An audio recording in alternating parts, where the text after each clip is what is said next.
आप सभी को जय मसीह की। आइए हम सबसे पहले परमेश्वर से प्रार्थना करें और उस महान परमेश्वर का धन्यवाद करें कि उसी की वजह से हम इकट्ठे हुए हैं। और इस मीटिंग की शुरुआत में हम अपने परमेश्वर को पहला स्थान देते हुए हम परमेश्वर से प्रार्थना करेंगे कि वही हमें चलाए और वही हमें आगे तक लेके जाए। सर्वशक्तिमान प्रेमी परमेश्वर पिता, हम आपका धन्यवाद करते हैं। हम धन्यवाद देते हैं प्रेमी परमेश्वर, आपने बीते सप्ताह परमेश्वर आपने हमें संभाल के रखा, हमें सुरक्षित रखा, हमें भला चंगा रखा पिता परमेश्वर। प्रभु जी हम आपका धन्यवाद करते हैं। धन्यवाद करते हैं आपके उस महान अनुग्रह के लिए जो प्रभु यीशु मसीह के द्वारा परमेश्वर पिता आपने हमें दिया पिता परमेश्वर, ताकि आपके अनुग्रह की सहायता से परमेश्वर हम आगे बढ़े पिता परमेश्वर। प्रभु जी आपकी इस अद्भुत मदद के लिए हम धन्यवाद करते हैं। इस छोटी से इस परमेश्वर सभा के लिए परमेश्वर हम आपका धन्यवाद करते हैं जो आपकी ओर से हमें दी गई परमेश्वर। प्रभु हम प्रार्थना करते हैं खुदा इस मीटिंग के लिए, खुदा प्रभु इस मीटिंग को परमेश्वर आशीष करना पिता परमेश्वर। और जितने भी भाई बहन लोग पिता परमेश्वर आए हैं खुदा परमेश्वर, मेरी प्रार्थना है खुदा परमेश्वर, जो भी दुख हो, जो भी तकलीफ हो या जो भी मन में पिता परमेश्वर कोई भी जो बोझ इनको परमेश्वर कहीं ना कहीं दबा रहा है, जो इनको परमेश्वर आपके वचनों में बढ़ने नहीं दे रहा है, खुदा वो सब आज यहीं पर छूट के जाए यीशु मसीह के नाम से। और जितने भी बीमार हैं पिता परमेश्वर, जो नहीं आ पाए हैं, जो आए हैं, जो भी तकलीफों में, उन सारी बीमारी को हम यीशु मसीह के नाम से परमेश्वर खंडित करते हैं पिता। और आपसे प्रार्थना करते हैं कि वो जल्द से जल्द स्वस्थ हो जाए यीशु मसीह के नाम से। परमेश्वर आगे के समय को, आगे के वचनों को, आगे के अनाउंसमेंट्स को सबको परमेश्वर आपके हाथों में सौंपते हैं पिता। हम इन सारी प्रार्थनाओं को, इन सारी विनतियों को हम अपने उद्धारकर्ता पवित्र परमेश्वर प्रभु यीशु मसीह के नाम से मांगते हैं। आमीन आमीन। Hallelujah hallelujah.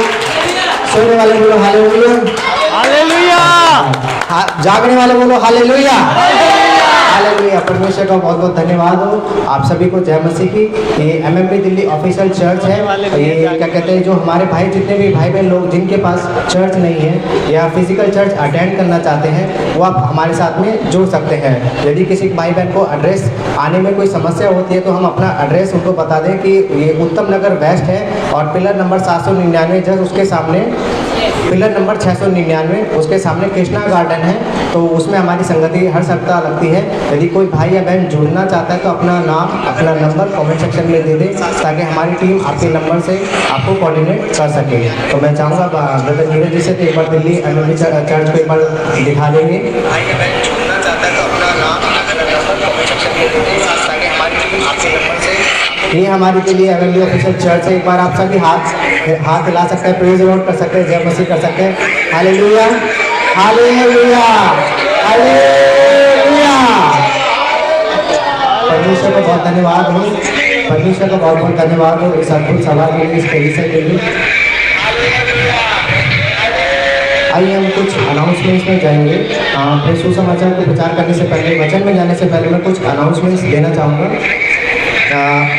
MMB Delhi church, ये एमएमबी दिल्ली चर्च किन सिद्धांतों पे चलता है, क्या इसका मकसद है, क्या ये कर रहा है, क्या ये आगे फ्यूचर में लेके चलेगा, मैं उसको कुछ बातों में बताना चाहूँगा। जैसे पहला है कि यीशु की शिक्षा है, पतरस की शिक्षा है, पौलुस की शिक्षा है, पहली सदी की शिक्षा है और एमएमबी की शिक्षा बिल्कुल एक जैसी है।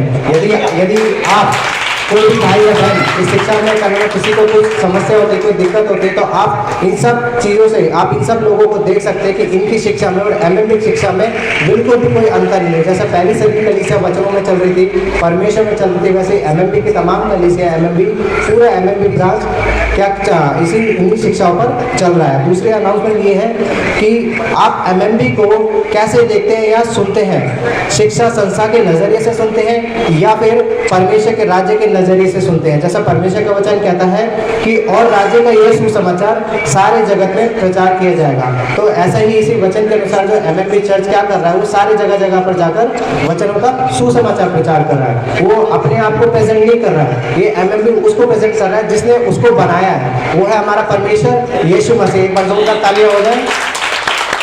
तो एमएमबी का ये मकसद है कि पूरे भारत देश में खरी शिक्षा फैले और जो मिलावटी शिक्षाओं से बचे और जो अविश्वासी है उनको भी हम परमेश्वर के राज्य के बारे में बता सकें।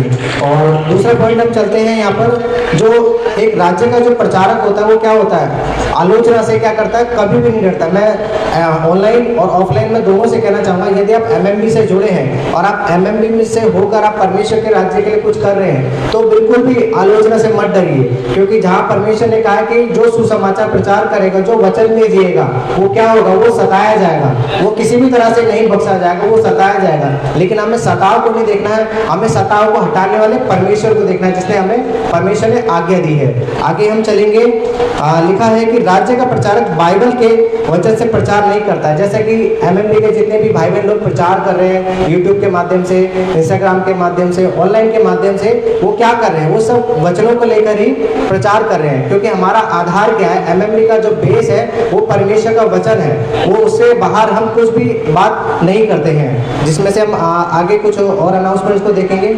मसीह मंथन बैठक क्या क्या नहीं मानता है। जो मसीह मंथन बैठक जो चर्च है जो क्या क्या नहीं मानता है, वो सबसे पहला है, हम जिब्रिश को नहीं मानते हैं। जिब्रिश जैसे रबा रबा सभा सभा होती है, जिनका कोई उच्चारण नहीं है, जिन भाषाओं का उच्चारण ही नहीं है बाइबल में, तो हम उन भाषा को नहीं मानते। हम उन भाषा को मानते हैं जिसका बाइबल क्लेम करती है, जिसके बारे में बाइबल बताती है। जैसे कि बाइबल में प्रेरितों में आप पढ़ेंगे तो वहाँ पर क्या लिखा गया, अन्य अन्य भाषा है। वहाँ पे क्या होती है कि अन्य भाषा है, जिसका हम वो आगे चल के अगर हम जब सुनेंगे पढ़ेंगे तो उन सभी भाषाओं को हम क्या कर रहे हैं, समझ पा रहे हैं, सुन पा रहे हैं। तो ये है, ये मकसद लेकर हम मसीह मंथन चल रहा है। और दूसरा है, एक नाम के बपतिस्मा को हम नहीं मानते। जैसा बाइबल कहती है कि हम एक नाम से बपतिस्मा नहीं दे सकते। आजकल मैंने भी देखा ऑनलाइन में कि बपतिस्मा कई तरह के होते जा रहे हैं, कि जिनमें से एक छोटे से बच्चे का होता है, जैसे गोद भर का बच्चा हो गया, सिस्टर के पास है तो गोद भर के बच्चे का भी आज बपतिस्मा हो रहा है। बपतिस्मा का मतलब ये होता है कि बपतिस्मा हमें पूरे होशो आवाज में लिया जाता है। बपतिस्मा भले परमेश्वर की आज्ञा जरूर है, लेकिन ये बपतिस्मा क्यों लिया जाता है कि जब पूरी तरीके से प्रभु को जान जाते हैं, पूरी तरीके से प्रभु को समझ जाते हैं, तब हम एक निर्णय लेते हैं कि हाँ, अब मैं जो भी जीवन जीऊंगा वो प्रभु के लिए जीऊंगा। तो जो बपतिस्मा जो है वो एक नाम से नहीं, वो तीन नाम से दिया जाता है। जैसे बाइबल कहते हैं पिता पुत्र और पवित्र आत्मा के द्वारा, और एक बार डुबा के और दोबारा निकाल के ये बपतिस्मा ऐसे दिया जाता है। तो ये एक नाम के बपतिस्मा को हम नहीं मानते। तीसरा है, दशमांश की शिक्षा को हम नहीं मानते। हम दशमांश की शिक्षा को इसलिए नहीं मानते हैं क्योंकि इसका सीधा सीधा कनेक्शन किससे है, व्यवस्था से है, अनुग्रह से नहीं है। क्योंकि अब हम नए नियम के जो लोग हैं, जब यीशु मसीह का क्रूसिफिकेशन हो गया है तो वो क्या हो गया, अब वो अनुग्रह में बदल गया है, क्योंकि व्यवस्था को परमेश्वर ने पूरी कर दिया है। इसलिए तो जो दशमांश का जो सिद्धांत है ये नए पुराने नियम में, यदि कोई भाई या बहन परमेश्वर के राज्य में कुछ देना चाहता है तो पूरे मन से दे, क्योंकि जैसा दूसरा कोरिन्थियों 9:7 में लिखा है, उसके अनुसार हम परमेश्वर के राज्य में हम वो चीज दे सकते हैं। और उसके बाद हम देखते हैं चौथा, हम लोगों को नीचे नहीं गिराते हैं। आजकल देखा होगा, हम सभी पुरानी चर्च में से हम होके आए हैं कि पवित्र आत्मा के नाम पे क्या किया जाता है, गिराया जाता है। जिनमें से एक मैं भी था, तो कई पास्टर साउथ से, जितने बहुत पास्टर, ज़्यादातर उन्हीं की एक्टिविटीज वहीं से यहाँ आइए, तो क्या कर रहे थे, वो मुझे भी गिराने की कोशिश कर रहे थे, लेकिन परमेश्वर का धन्यवाद हो, परमेश्वर गिरने नहीं दिया। परमेश्वर का बहुत बहुत धन्यवाद हो। लेकिन हम क्या करते हैं, हम पवित्र आत्मा के नाम पे नीचे नहीं गिराते हैं, क्योंकि क्या ये बिब्लिकल नहीं है, बाइबल से तो टोटल बाहर है। पांचवा, हम यहूदीवाद को नहीं मानते हैं। परमेश्वर ने जैसे कहा है कि यहूदियों के लिए केवल कुछ समय के लिए व्यवस्था दी थी, वो इसलिए दी गई थी ताकि परमेश्वर अपनी योजना पूरी कर सके। यहूदियों को सबसे ज्यादा पवित्र नियम दिए गए थे, और यहूदियों के आपको पता होगा कितने कानून हैं, लेकिन हम कौन है, हम यहूदी नहीं है, हम अन्य जाति में से आए हैं। तो परमेश्वर यही कहता है कि यहूदियों की जो व्यवस्था है वो नए नियम में लागू बिल्कुल भी नहीं होती है। छठा हम देखते हैं, मनुष्य परमेश्वर है, हम नहीं मानते। ये बिल्कुल सरासर टोटल शैतान का टॉपिक है। ये कैथोलिक चर्च में ज़्यादातर आया हुआ है, क्योंकि वहाँ के लोग ऐसा मानते हैं कि जो मनुष्य परमेश्वर के बातों में चलता है वो क्या धीरे धीरे क्या बनना शुरू हो जाता है, वो परमेश्वर ही बनना शुरू होता है। लेकिन बाइबल ऐसा बिल्कुल भी नहीं कहती है। परमेश्वर है, मनुष्य है। परमेश्वर ने अपने एक वचन में साफ कहा है कि परमेश्वर कौन है, परमेश्वर आत्मा है, और हम कौन है, हम शरीर में चल रहे हैं, हम मनुष्य हैं, हम आत्मा नहीं है। हम परमेश्वर के अनुग्रह से हम आत्मिक रूप से अब हम क्या बन रहे हैं। तो हम इस सिद्धांत को भी नहीं मानते कि मनुष्य परमेश्वर है, हम नहीं मानते हैं। सातवां है, हम मानते हैं कि महिलाएं पास्टर बन सकती हैं। आजकल कई चर्चों में देखा जा रहा है कि महिलाओं को मौका नहीं दिया जाता, महिलाओं को सुसमाचार प्रचार नहीं किया जाता। इसलिए कभी कभी क्या होता है कि बहनें लोग ज़्यादातर बहुत जल्दी क्या होते हैं, बहक जाती हैं। खास करके वो आजकल आपने भी देखा होगा, ज़्यादातर दुष्ट आत्माओं के केसेस में सिस्टर्स का ही ज़्यादा इन्वॉल्वमेंट रहता है। मैं बहनों को इसलिए थोड़ा गिरा नहीं रहा हूँ, ये सच्चाई है। कारण क्या है, अगर हमारे पास वचनों की शिक्षा नहीं होगी तो क्या होगा, हम किसकी शिक्षा में के अधीन आ जाएंगे। अगर एक विश्वासी अगर परमेश्वर की शिक्षा में है और एक अविश्वासी परमेश्वर की शिक्षा में है, तो आप पूरा डिफरेंस दे सकते हैं। जैसा बाहर के लोग कहाँ हैं, वो कौन चला रहा है आज उनको, शैतान चला रहा है, जाहिर है। तो मसीहों में भी, कलीसियों में भी जो महिलाओं को मौका नहीं देते और महिलाओं को ये साफ कहते हैं कि आप पास्टर नहीं बन सकते, तो मैं एक वचन उनके लिए कहना चाहूँगा ऑनलाइन के माध्यम से। आप दूसरा राजा अध्याय 22 पढ़ के देखना, वहाँ पे योशिया राजा के बारे में बताया गया है कि कैसे योशिया परमेश्वर के काम को सुधार रहा है, कैसे परमेश्वर के मंदिर को सुधार रहा है। तो वहाँ पर जब योशिया जब कुछ लोगों को परमेश्वर से पूछने के लिए भेजते हैं, तो वहाँ पे एक महिला का जिक्र आया, उस महिला का नाम है हुल्दा। हुल्दा नबी है, उसने परमेश्वर के बारे में बताया कि कैसे परमेश्वर आने वाले दिनों में कार्य करने वाला है। तो इसका मतलब हम ये सीख सकते हैं कि पुराने नियम में भी परमेश्वर ने महिलाओं को भी उतनी ही इंपॉर्टेंस दी है जितना कि पुरुष को दिया गया है। तो परमेश्वर की नज़र में सभी एक है। जैसा उत्पत्ति में हम देखते हैं, परमेश्वर ने जब आदम को बनाया, तो आप देखना, नोटिस करना, आदम को बनाने के बाद है ना, परमेश्वर ने कभी ये नहीं बोला कि अच्छा है। परमेश्वर ने सारी सृष्टि बनाई, सब बोलता गया अच्छा है, अच्छा है, अच्छा है। लेकिन जब मनुष्य की उत्पत्ति हुई, आदम को बनाया, तो परमेश्वर ने वो अच्छा नहीं बोला। वो तब अच्छा बोला जब हवा तैयार कर दी गई, तब परमेश्वर ने क्या बोला, बहुत अच्छा है। तो इसका मतलब क्या है कि महिलाओं के बिना पुरुष का भी कोई अस्तित्व नहीं है, लेकिन पुरुष के बिना भी महिला का कोई अस्तित्व नहीं है। इसी तरीके से कलीसिया आत्मिक रूप से देख सकते हैं कि यीशु मसीह ने अपनी जिम्मेदारी किसको दी है, दुल्हन को लेके गई है। तो आज उसको यीशु मसीह का जो काम है, दूल्हे का काम है, वो कौन कर रही है, वो दुल्हन ही तो कर रही है। तो कैसे हम कह सकते हैं कि महिला पास्टर नहीं बन सकती है, महिला भी पास्टर बन सकती है। लेकिन महिला को सेवा में आने से पहले महिला एक सिस्टर्स को क्या क्या करना चाहिए, किन किन से बचना चाहिए, बहुत सी बातें हमें उसके लिए शिक्षित होना बहुत जरूरी है सबसे पहले। इसीलिए हम पास्टर्स को कई चर्चों में, इसलिए शायद मैं समझता हूँ कि उनको मौका नहीं देते होंगे, लेकिन मसीह मंथन इस चीज़ के लिए पूरा आपको मौका देता है। आप शिक्षित होइए, आप आइए, आपको सेवा के लिए मसीह मंथन ने पूरा मौका दे रखा है। परमेश्वर का बहुत बहुत धन्यवाद हो। 8वें पॉइंट में चलते हैं। हम मानते हैं कि उद्धार के बाद प्रभु बोध देना चाहिए। देखिए, यहाँ प्रभु बोध की जो एक विधि है कि कहते हैं कि बपतिस्मा के बाद हमें प्रभु बोध लेना चाहिए, हम उससे पहले प्रभु बोध नहीं लेते। चलिए, मैं मानता हूँ कि आपकी बात बड़ी है। आप ये कैसे कह सकते हैं कि वो प्रभु बोध लेने के बाद वो संसार के काम नहीं करता होगा? आप जानते हैं उसके बारे में? प्रभु जानता है केवल। तो सबसे बड़ी बात यह है कि हमारा मन कैसा है परमेश्वर में, ये सबसे बड़ा महत्वपूर्ण है। इंपॉर्टेंट ये नहीं है, अगर बपतिस्मा क्या केवल एक चिन्ह है सबके सामने कि अब मैं प्रभु के लिए जीऊंगा, लेकिन प्रभु भोज का बपतिस्मा से कोई लिंक नहीं है। प्रभु भोज क्या है, जैसा कुरिन्थियों में पढ़ेंगे तो प्रभु भोज के बारे में एक विधि लिखी है कि पहले क्या करें, अपने आप को जांच लें। तो हमें अपने आप को जांचना है, अगर हम सही चल रहे हैं, अगर हमें कोई गलती की है तो परमेश्वर से माफी मांगे, क्षमा मांगे, परमेश्वर उसको माफ करेगा, तब प्रभु भोज उसके लिए चलेगा। लेकिन प्रभु भोज का बपतिस्मा से कोई लिंक नहीं है। यदि कोई यीशु मसीह पूर्ण विश्वास करता है कि हाँ यीशु ही उद्धार करता है, तो प्रभु भोज वो ले सकता है। तीसरा, नौवा हम देखते हैं, हम सेवक पास्टर को पापा नहीं बुलाते। ये सबसे बड़ी दिक्कत है। ये पुराने चर्च में मैंने भी देखा था, लेकिन प्रभु का धन्यवाद हो, परमेश्वर के आत्मा ने वहाँ पे मुझे अगुवाई किया कि कई लोग कहते हैं फादर कहते हैं, कोई पापा कहते हैं, कोई आत्मिक पिता कहते हैं कि वो मेरा आत्मिक पिता है। भाई एक बात बताइए, अगर आपका आत्मिक पिता बिगड़ गया, भटक गया, तो आप किसको अपना आत्मिक पिता बनाओगे, किसको आप अपना आदर्श बनाओगे? आपका तो आदर्श ही बिगड़ गया। लेकिन हमारे यीशु मसीह ने कहा है कि तुम किसी को भी पिता मत कहना, लेकिन वो आउट ऑफ कॉन्टेक्स्ट में चला जाता है। जैसा कि एक वचन और पौलुस ने कहा था कि मैं सबसे ज्यादा मतलब सिखाने में क्या हूँ, मैं पिता हूँ। तो उस कॉन्टेक्स्ट को उठा के कहते हैं कि देखो, पौलुस ने कहा था कि मैं पिता हूँ। अगर पौलुस ने स्टेटमेंट को कहा था तो पौलुस ने तो शादी भी नहीं करी थी, तो आज से बहुत से पास्टर लोग तो शादीशुदा भी हैं। अब क्या करोगे? तो बाइबल इस चीज को बिल्कुल मना करती है कि किसी पास्टर को पापा नहीं, लेकिन आप उसकी इज्जत करते हैं। ये बाइबल इस चीज को कहती है कि सेवक क्या है, दो गुणे आदर के योग्य है, उसको आदर देना जरूर सही है, लेकिन आप आदर किस रूप में दे रहे हैं ये आपके ऊपर निर्भर करता है। 10वां हम कहते हैं कि आशीष के बीज के नाम पर पैसे नहीं मांगते। जैसा कि ये भी एक सिद्धांत चल रहा है कि आइए हम बीज बोएंगे परमेश्वर के लिए। जैसा इसहाक ने बीज बोया था, उसको 100 गुना फल मिला था। उस वचन को, कॉन्टेक्स्ट को उठा के क्या करते हैं, कलीसियों में इस सिद्धांत को लेके चल रहे हैं, लेकिन ये भी मसीह मंथन इस चीज को नहीं मानता है।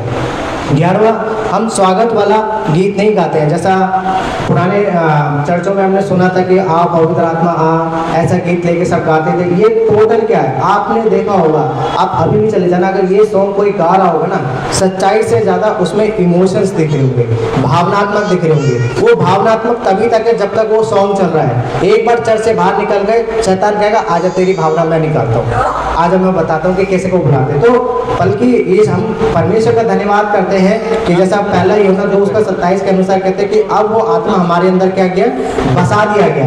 अब आपको उसमें बढ़ना है, तो उसमें बढ़ने के लिए हमें बाइबल को पढ़ना जरूरी, प्रार्थना करना जरूरी है। ये इस चीज़ के लिए मसीह मंथन जरूर कहता है। और दूसरा, एक हमारे सीनियर पास्टर जी ने एक प्रोग्राम चला रखा है जिसका नाम है डैनियल राज एक आवाज, जिसको जो भी सवाल हो वो इस नंबर पे पूछ सकता है। मैं अभी नंबर मेंशन बताने से पहले छोटी सी एक बात कहूँगा कि ये प्रोग्राम, इसके 5 एपिसोड हो चुके हैं, आप इसको देखिएगा। जैसे कि अभी सिस्टर अक्षिता जी ने लास्ट मीटिंग में एक सवाल पूछा था कि क्या हम कलीसिया में मदर्स डे मना सकते हैं। बाइबल इस चीज़ को क्या कहती है? बाइबल तो साफ कहती है, एक हिदायत देती है, अपने माता पिता का आदर कर। तो माता पिता का आदर करने के लिए कोई डे नहीं होता, कोई दिन नहीं होता। आप जब चाहे अपने माता पिता का आदर कर सकते हैं। आप स्पेशल उनको दिखाने के लिए आप अपनी इच्छा से कुछ भी कर सकते हैं, तो कोई दिक्कत नहीं है, क्योंकि ये चीज़ मैं भी करता था। लेकिन अगर सोच के देखो, हम अपने माता पिता का आदर कर रहे हैं, लेकिन कल को वही माता पिता कहते हैं कि जब तक तू परमेश्वर में बढ़ने के लिए अगर माता पिता का रोक लगा दे, तब क्या करोगे आप? तब आदर करना बंद कर दोगे। लेकिन तब भी हमें आदर करना पड़ेगा। लेकिन हमें ये जरूर कहना पड़ेगा कि नहीं मम्मी, मैं इस चीज़ को नहीं छोड़ सकता, नहीं मम्मी मैं इसको, ये चीज़ को नहीं छोड़ सकता। तो इसलिए सवाल का जो प्रोग्राम चलाया पास्टर जी ने, बिब्लिकल रूप से भी, इससे क्या होता है कि हमारे खुद के कंफ्यूजन्स दूर होते हैं। हमारे खुद के जो सवाल हैं, इस सवाल के प्रोग्राम से क्या होता है, जवाब मिलते हैं। कई लोग क्या होता है कि शैतान भरमा देता है, कहता है कि उसको फोन मत कर, ये देख कैसे बदतमीजी से बात करते हैं, तेरी बेइज्जती कर देगा सबके सामने, ये देख लाइव प्रोग्राम चल रहा है, इसको सवाल मत पूछ, नहीं तो तेरी इंसल्ट करेगा। हमें ये सब नहीं देखना है। अगर सवाल आपके मन में नहीं आएंगे तो मैं विश्वास कर रहा हूँ आप आगे नहीं बढ़ पाओगे। अगर सक्सेस होना है, अगर हमें आगे बढ़ना है, तो इंसान गिरेगा। जैसा बाइबल कहती है, धर्मी चाहे 7 बार भी गिरे, परमेश्वर उसको उठाएगा। इसका मतलब क्या है? धर्मी गिर सकता है, धर्मी गिरेगा, लेकिन परमेश्वर ने ये भी कहा है कि हमें गिर के नहीं रहना है, हमें उठना है। तो जो भी सवाल होता है आप उन पास्टर जी से पूछ सकते हैं। उनका जो नंबर है ये 9082674102, आप इस पर फ़ोन कर सकते हैं। आप दोबारा पॉज करके इसको नंबर को सुन सकते हैं। आपके जो भी सवाल हैं, अन्य भाषा से रिलेटेड, दशमान से रिलेटेड, वचन से रिलेटेड, पवित्र आत्मा से रिलेटेड, तो आप पास्टर जी को डायरेक्ट कॉल कर सकते हैं, आप अपने सवाल को रख सकते हैं। हालेलुया। आप पास्टर जी को जो भी वीडियो शेयर करें, आप एक क्या कहते हैं, हमारे 5 आज प्लेटफॉर्म चल रहे हैं, जैसे कि फेसबुक है, इंस्टाग्राम है, यूट्यूब है। तो आप इन सोशल मीडिया के माध्यम से आप सुनते हैं, तो अपने भाई बहनों को भी ज़रूर शेयर करें। इससे क्या होगा कि हम तो बाहर आ गए हैं, लेकिन कुछ लोग हैं जो अभी भी कई बातों में फंसे हुए हैं, दलदल के माफिया को निकल ही नहीं पा रहे हैं। आपका काम है केवल पास्टर जी के वीडियो को शेयर करना, पास्टर जी के सुसमाचार को बताना। जैसा पास्टर जी कहते हैं कि आप शेयर कीजिए, इससे क्या होगा, क्या हो सकता है कि परमेश्वर उनके भी जीवन में अद्भुत कार्य करे, तो और वो भी गलत शिक्षाओं से बाहर आ जाए। परमेश्वर को बहुत धन्यवाद हो कि आप जो भी वीडियो सुनते हैं, आप प्लीज़ आप उसको लाइक, सब्सक्राइब और शेयर करें, और उनको भी ज़रूर बताएं कि ये हमारे क्या नाम है, सीनियर पास्टर जी, हमने भी इनसे बहुत कुछ सीखा। यदि आप सीखना चाहते हैं तो आप पास्टर जी को सुन सकते हैं।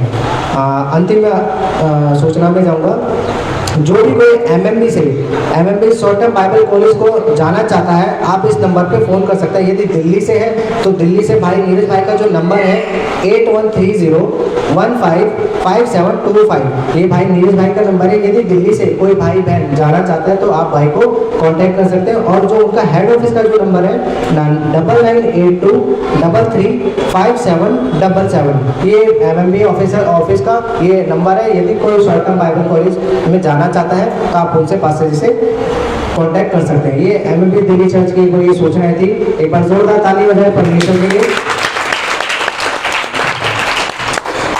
तो आइए हम परमेश्वर का धन्यवाद करते हैं। कुछ सूचनाएं थी, ये बताना इसलिए ज़रूरी होता है कि कल को हम लाइव में जुड़ रहे होते हैं, तो लाइव में क्या होता है, बहुत से लोग सुन रहे होते हैं। कभी कभी क्या होता है कि जब सुनने आता है तो वो बेस जानता है कि है क्या, ये कहाँ से शुरू हुआ, ये एमएमबी कहाँ से शुरू हुआ, क्या है एमएमबी का मकसद। तो वो इसको हम इसलिए बताते हैं ताकि वो भाई इस सूचना को जाने समझे, ताकि वो जुड़ सके इसमें। आइए हम अपने टॉपिक में जाने से पहले परमेश्वर का धन्यवाद करें। छोटी सी विनती करें परमेश्वर से कि प्रभु ने जो टॉपिक जो मन में डाला वो उसको हम लेकर चल पाए, उस पर हम अपने जीवन में उसका पालन कर पाए। आइए एक छोटी सी दुआ करते हैं। सर्वशक्तिमान प्रेमी परमेश्वर पिता, प्रभु यीशु मसीह के नाम से हम आपका धन्यवाद करते हैं। हम धन्यवाद करते हैं प्रेमी परमेश्वर कि हम जो परमेश्वर मुर्दा थे खुदा, लेकिन प्रभु यीशु यीशु मसीह के वचन से हम जीवित हुए हैं पिता परमेश्वर। प्रभु जी, हम आपका धन्यवाद करते हैं। ये जीवन की बातें खुदावन हमारे जीवन में परमेश्वर कोई भी शैतान की युक्तियाँ हमसे अलग ना करने पाए पिता परमेश्वर। ऐसी विनती प्रार्थना करते हैं पिता, मुझे अनुग्रह दे, मुझे सहायता कर परमेश्वर कि जो तूने मन में मेरे डाला पिता परमेश्वर वैसा ही खुदावन तेरे वचन के अनुसार परमेश्वर बता पाऊँ। और परमेश्वर जितने भी कलीसिया लोग आज के वचन को सुनेंगे पिता, मेरी प्रार्थना है खुदा उनके जीवन में अद्भुत रीति से कार्य हो खुदा, ताकि परमेश्वर कोई भी भटकाने वाली बातें या कोई भी मिलावटी शिक्षा में ये परमेश्वर ना आने पाए यीशु मसीह के नाम में। हम धन्यवाद देते हैं परमेश्वर, आपने हमारी विनती प्रार्थना को सुना, प्रभु यीशु मसीह के नाम से मांगते हैं, आमीन। एक बार जोरदार ताली हो जाए हमारे नाम से परमेश्वर के लिए। तो आज का जो टॉपिक है बड़ा अच्छा लगा मुझे भी, क्या नाम है, जैसे परमेश्वर ने मन में डाला कि बहुत एक्साइटेड टॉपिक है, बेसिक है हमारा, कि जैसा टॉपिक का नाम मैंने है विश्वास में चलना। आज बहुत से बाइबल लोगों का क्या है कि विश्वास में तो आते हैं तो क्या होता है कि क्या हम उस फेथ में चल पा रहे होते हैं, विश्वास में चल पा रहे होते हैं, क्योंकि बाइबल ऐसा कहते हैं कि बाइबल में सबसे ज़्यादा इम्पोर्टेंस किसको दिया गया, फेथ को दिया गया, विश्वास को दिया गया। यदि आपके अंदर में विश्वास है तो आप वो सब कुछ देखेंगे जो परमेश्वर आपको दिखाएगा, लेकिन अगर आप में अविश्वास है तो आपको कुछ भी नहीं देखोगे, बल्कि आप अपने ही जीवन में दुनिया भर की तकलीफों को आते हुए ये जरूर देखोगे, लेकिन आप शांति को कभी महसूस नहीं करोगे, शांति को कभी भी नहीं देखोगे। तो इसलिए जैसे बाइबल कहती है कि फेथ होना बहुत ज़रूरी है। और जैसा मैंने आज का टॉपिक लिया विश्वास में चलना, बाइबल बताती है मनुष्य को विश्वास की क्यों ज़रूरत होती है। यदि कोई भाई या बहन एक बार सवाल के साथ में शुरू करूँगा, हमें विश्वास की ज़रूरत क्यों होती है, कोई भी भाई बहन बता सकता है? बिल्कुल, जैसा बाइबल कहते हैं, जैसे भाई ने बहुत सही बताया, एक बार जोरदार तालियां हो जाए भाई के लिए।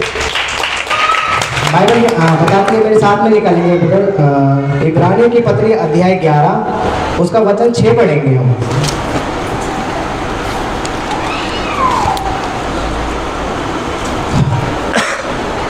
इब्रानियों की पत्री अध्याय 11 उसका वचन 6 पढ़ेंगे एक बार हम।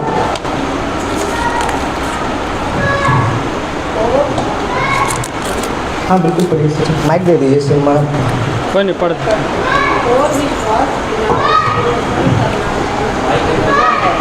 क्योंकि परमेश्वर के पास आने वाले को विश्वास करना चाहिए कि वह है और अपने खोजने वाले को प्रतिफल देता है। आमीन। यहाँ जैसा परमेश्वर का वचन कहता है कि और विश्वास बिना उसे प्रसन्न करना अनहोना है। तो सबसे पहले आप ये देखो कि आपके अंदर विश्वास है तो आपके पास एक चाबी मिल गई है कि आप किसको खुश कर सकते हो, आप उस सर्वशक्तिमान परमेश्वर को खुश कर सकते हो। किसके द्वारा? विश्वास के द्वारा। हम क्या देखते हैं कि हम विश्वास तो करते हैं, लेकिन क्या होता है विश्वास में चलते नहीं है। आपको पता होगा 2 चोर के बारे में पता होगा ना, यीशु मसीह के साथ जो 2 चोर लटकाए गए थे, उनमें से एक क्या हो गया था, कहाँ गया था, यीशु मसीह के साथ गया था।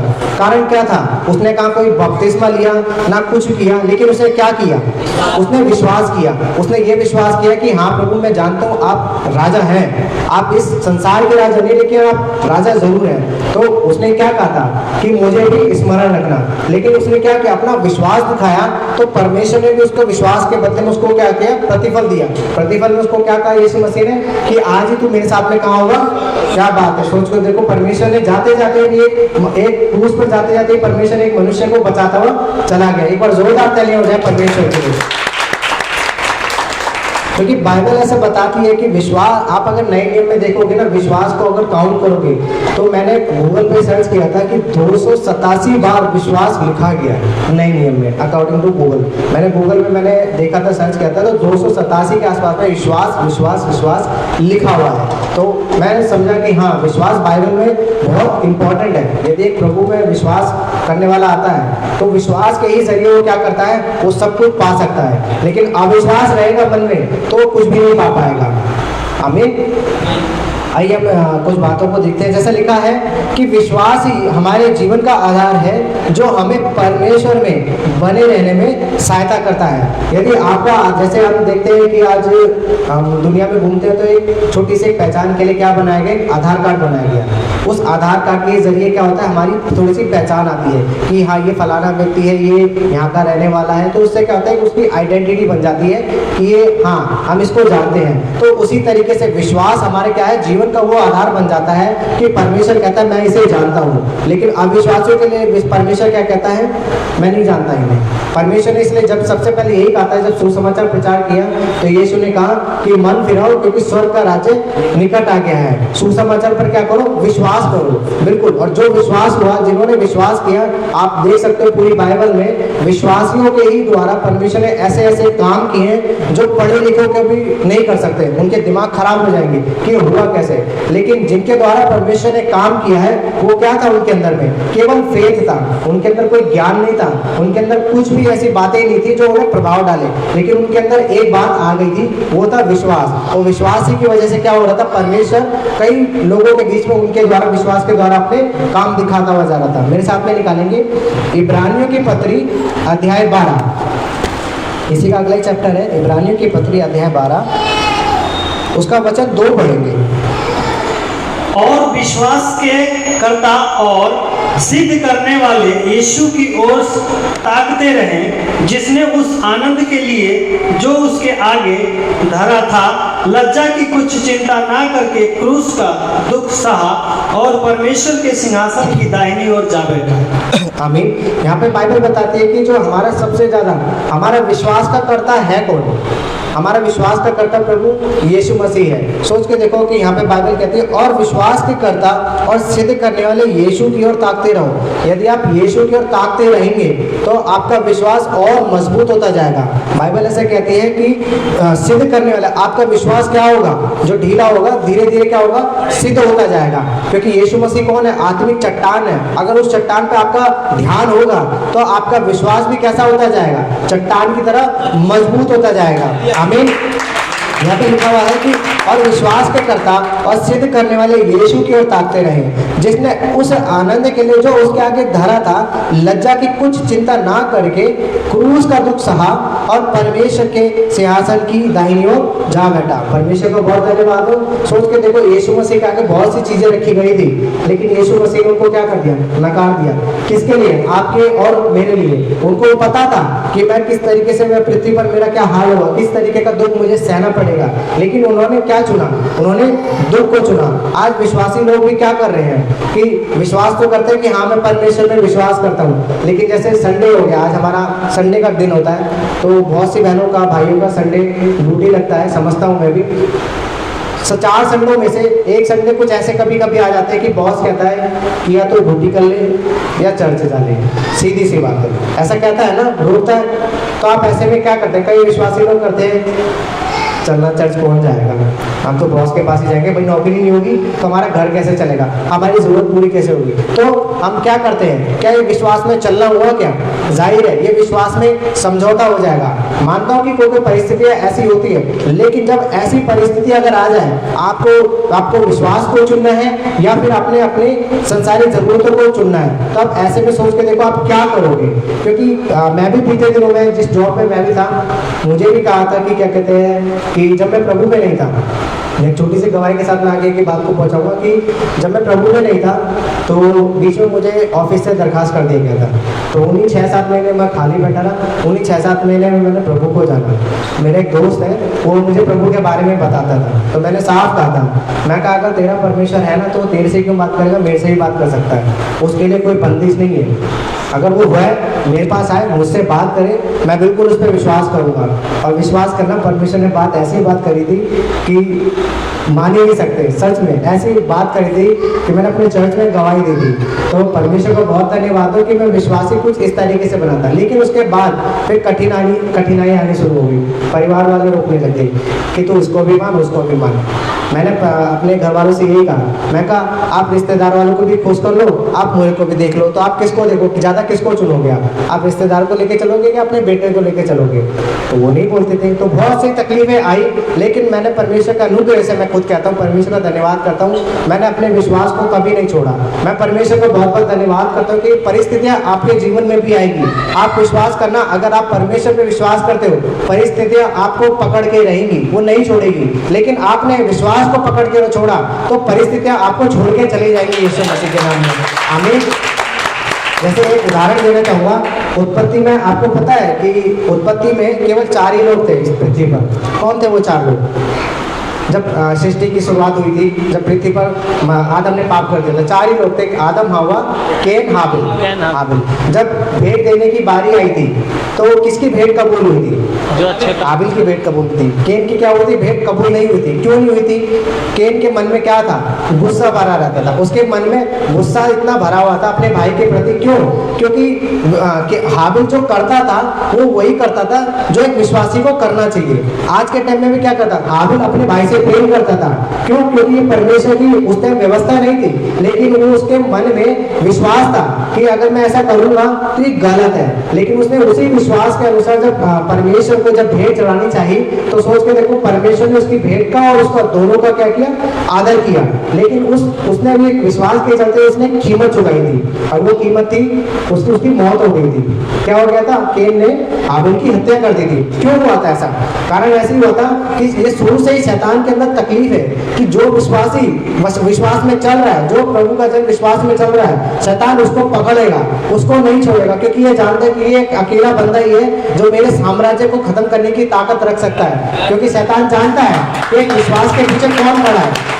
एक विश्वासी के पीछे वो सर्वशक्तिमान यहोवा खड़ा है जिसके आगे किसी की नहीं चलती है। तो क्या करता है वो? वैसे विश्वासी को आज भी पकड़ता है कि इनको गिराओ, इनको विश्वास में चलने दो। पहले तो वो आपको विश्वास में नहीं आने देगा। ऑनलाइन में यदि कोई भाई बहन सुन रहा है तो आप बिल्कुल भी डरे ना। अगर आपके पास सुसमाचार किसी के माध्यम से आता है, आप विश्वास करते हैं तो आप विश्वास कीजिएगा। आपके विश्वास का आदर मनुष्य करे ना करे, लेकिन परमेश्वर आपके विश्वास का आदर जरूर करेगा। इस बात से बिल्कुल ना डरे, क्योंकि शैतान आज भी कलीसिया में ही घूम रहा है। शायद वो जैसे बाहर घूमता ना, आयु में बताते हैं कि पूरी पृथ्वी पर घूम रहा है, आवारा ऐसे घूमता फिर रहा है। सोच के देखो परमेश्वर क्या बावला कर रखा है उसको, उसका काम ही घूमने का है। तो घूमते घूमते वो कलीसिया में भी आ गया है। कारण यही है, उसको कलीसिया में आने का रास्ता दिया गया, इसीलिए वो आया है, नहीं तो हम उसको रास्ता नहीं देंगे। सोच के देखो, परमेश्वर ने उसको पृथ्वी पर जगह दी है, लेकिन पृथ्वी पर वो उनको देख रहा होता है कि मैं किसके मन में जाके राज करूँ।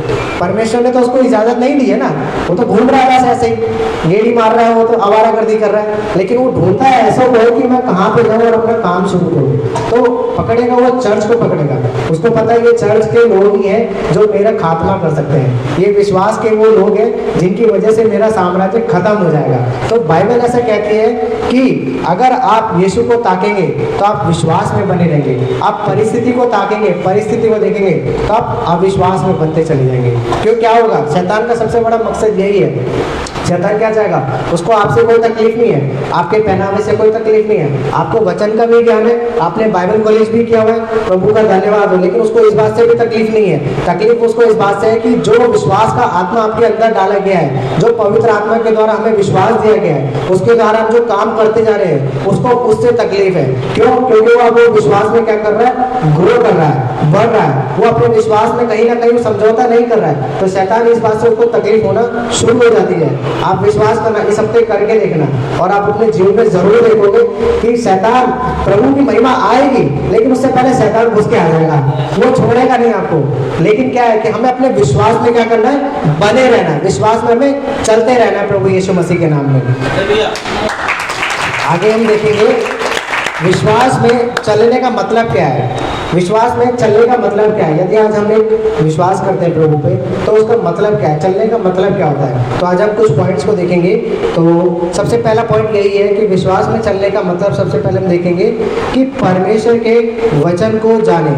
अगर आज हम विश्वास करते हैं यीशु मसीह पे तो हम क्या करेंगे? हमें जानना पड़ेगा, हमें परमेश्वर के वचन को जानने की ज़रूरत है। जैसे हम नए नए स्कूल में हम एडमिशन में जाते हैं, नई नई जगह जॉब में जाते हैं, तो हम क्या करते हैं? वहाँ के माहौल को जानते हैं, वहाँ के बॉस को जानते हैं, वहाँ के लोगों के बारे में जानते हैं, वहाँ के काम के तौर तरीके के बारे में जानते हैं। तो इसी तरीके से हम जब यीशु में आ जाते हैं, विश्वास में आ जाते हैं, तो हमें परमेश्वर के वचन को जानने की भी बहुत ज़रूरत है। अगर हमें परमेश्वर के वचन के ज्ञान ही नहीं होगा तो हम अपने विश्वास में नहीं चल पाएंगे। जैसा मेरे साथ में निकालेंगे रोमियो की पत्री अध्याय 10 उसका वचन 17 पढ़ेंगे।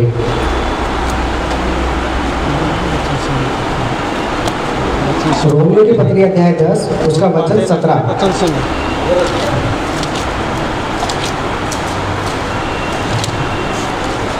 अच्छा सुनो ना, बातें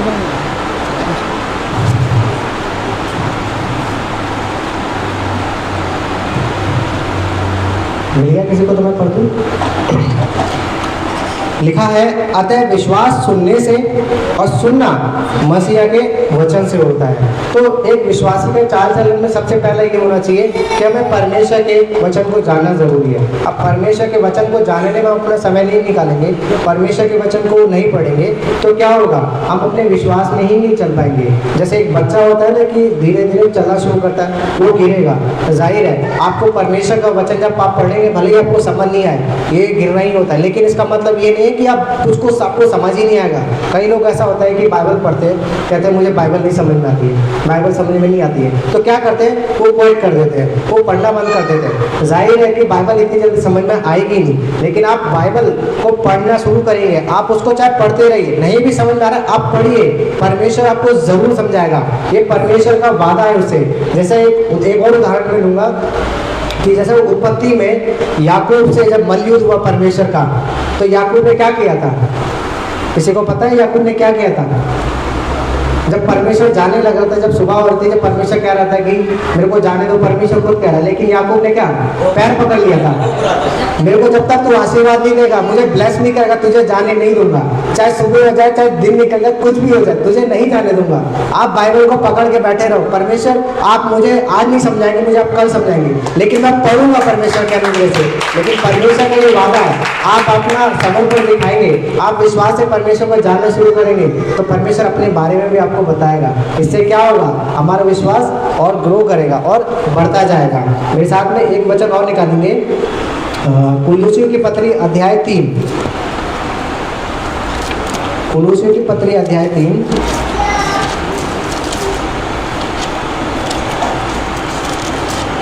उसका वचन 16 पढ़ेंगे। मसीह के वचन को अपने हृदय में अधिकाई से बसने दो और सिद्ध ज्ञान सहित एक दूसरे को सिखाओ और चिताओ और अपने अपने मन में अनुग्रह के साथ परमेश्वर के लिए भजन और स्तुति गान और आत्मिक गीत गाओ। आमीन। यहाँ पर लिखा है कि मसीह के वचन को अपने हृदय में अधिकाई से बसने दो। अब हम जब विश्वास में आ रहे हैं, अगर एक विश्वासी अगर चाहता है अपने विश्वास में चलना, तो उसको क्या अपने मन में, अपने देह में सबसे ज़्यादा परमेश्वर के वचन को जगह देनी पड़ेगी, परमेश्वर के वचन को महत्व देना पड़ेगा। जैसा अभी कुछ टाइम पहले मैं भी सुन रहा था, पास्टर डैनियल जी का वीडियो सुन रहा था, वहाँ से बहुत से वीडियोस मैंने सुना है, जिनमें से एक अभी लेटेस्ट जो चल रहा है कि मसीह के वचन का महत्व कैसे धीरे धीरे खत्म हो रहा है। कारण क्या है कि अगर वचन का महत्व खत्म हो जाएगा, अगर मसीह का वचन हमारे हृदय में नहीं होगा, तो जाहिर है उसके विश्वास का भी महत्व कुछ नहीं रहेगा। क्योंकि परमेश्वर किसी भी बात, आपको पता है कि परमेश्वर के राज्य में सुई की नोक बराबर भी वो नहीं है, नोक झोंक नहीं है, परफेक्ट है, वहाँ पे सब कुछ सिद्ध है। इसी तरीके से जैसा बाइबल में लिखा हुआ है कि मसीह के वचन को अपने हृदय में अधिकाई से बसने दो और सिद्ध ज्ञान सहित एक दूसरे को सिखाओ और चिताओ। मसीह मंथन आज क्या कर रहा है, आज उसी सिद्ध वचन को क्या कर रहा है, ऑनलाइन के माध्यम से, ऑफलाइन के माध्यम से क्या कर रहा है, सिखा रहा है, सिद्ध ज्ञान को सही सिखा रहा है, जैसा सिखाना उचित है। इससे क्या होगा, आपने कभी देखा होगा, जैसा पास्टर सुलेमान ने कहा था, बहुत अच्छा लगा मुझे, कि इतना तो कोविड नहीं फैला था जितना कि मसीह मंथन की शिक्षाएं फैल गई है। परमेश्वर का बहुत धन्यवाद हो। इसका मतलब ये है कि जो हम मसीह मंथन से सीख रहे हैं और जो सिखाने वाला है वो किसकी आत्मा से सिखा रहा है, वो बिल्कुल पवित्र आत्मा की ही बात से सिखा रहा है। इसलिए क्या हो रहा है, आज से लोगों का विश्वास बढ़ता जा रहा है, लोग कलीसिया बिल्डअप होती जा रही है, लोग सिद्ध होते जा रहे हैं, लोग अपने विश्वास में मजबूत होते जा रहे हैं। तो इसी तरीके से हमें सबसे पहला जो पॉइंट है, हमें परमेश्वर के वचन को जानना जरूरी है। मैंने पास्टर डैनियल जी के एक इंटरव्यू को देखा था कोविड के टाइम में, तो जब कोविड हुआ था तो उन्होंने एक बात कही थी कि जब तक वो खरी शिक्षा में नहीं आए थे तब तक वो उनका अलग ही ट्रेंड था, गाना बजाना, मोटी मोटी गड्डियाँ, जैसा वो खुद कहते थे। तो जब उन्होंने अपना मन फिराया, जब परमेश्वर ने उनको उन सब बातों से हटा के जब बुलाया, तो खुद पास्टर डैनियल जी को सीखने में भी 5 साल उन्होंने दिए, 4 से 5 साल उन्होंने दिए। तब जाके 2020 के बाद से उनका एक प्रोग्राम शुरू होता क्वेश्चन मार्क का, MLB मसीह मंथन वहीं से शुरू होता, कोर्नेलियस का, आपने सुना होगा। तो वहाँ से देख के देखो आज 2025 हो गया, सोच के देखो परमेश्वर के अनुग्रह से वो किसके अधीन था, मैं क्या सिखा रहे थे। पहले उनको खुद अधीन हुए, उन्होंने परमेश्वर पे विश्वास किया, उन्होंने परमेश्वर विश्वास बढ़ने के लिए उनको परमेश्वर को समय दिया, और वही समय को परमेश्वर ने क्या किया, उनके विश्वास को देखो आज कितना फैलाया है। आज 29 राज्यों में MLB कार्य कर रहा है।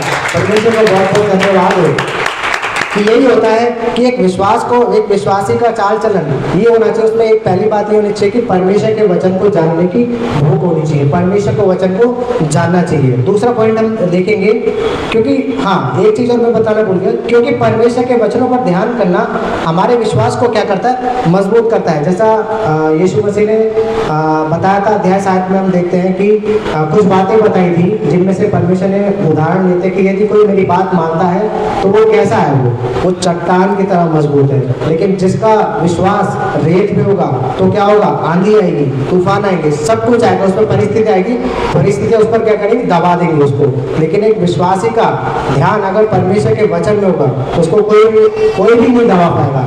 क्यों? क्योंकि वो ऑलरेडी वो परमेश्वर के वचन में दबा पड़ा है, तो कोई उसको कैसे दबा सकता है। परमेश्वर का बहुत धन्यवाद हो कि हमें सबसे पहले परमेश्वर को भी जानना जरूरी है। दूसरा हम देखेंगे, संदेह से बचे। हम जब प्रार्थना करते हैं, हम वचन पढ़ते हैं, तो क्या होता है कि कभी कभी संदेह आने लग जाता है हमारे अंदर। क्या आता है, जो थोड़ा सा शैतान क्या करता है, हम वचन पढ़ रहे होते हैं, शैतान हमें पढ़ रहा होता है कि अच्छा ये वचन पढ़ रहा है, अब डालो उसके अंदर में संदेह, डालो उसके अंदर, इसके जीवन को देखो पहले क्या क्या करता है ये। अच्छा टीवी देखना पसंद है, टीवी में लगा दो इसको। अच्छा ये बैट बॉल खेलता है, अब फलानी चीज़ करता है, इसको उसमें लगा दो। अब बात आती है कि शिक्षा की, अब ये देखता है कि शैतान सबसे पहले ये देखता है कि इसके जीवन में डर आता कहाँ से। भाई हमारे अंदर भी डर होता ही है, जाहिर है, बीमारी का, माता पिता का, घर वालों का, कई तरह का डर होता है। तो वो शैतान ये देखेगा, अच्छा ये वचन पढ़ रहा है, तो ये देखेगा कि ये डरता किससे है। तो अब वो क्या करेगा कि वो शैतान उस चीज़ का इस्तेमाल करेगा हमारे पर। अब वो है संदेह। ये संदेह किसकी ओर से आता है, ये बिल्कुल शैतान की ही तरफ से आता है, क्योंकि परमेश्वर का वचन हमें संदेह से दूर करता है और शैतान क्या करता है, वो हमें संदेह से और जोड़ता चला जाता है। उसका एक वचन हम पढ़ेंगे, याकूब की पत्री अध्याय 1 वचन 6 पढ़ेंगे।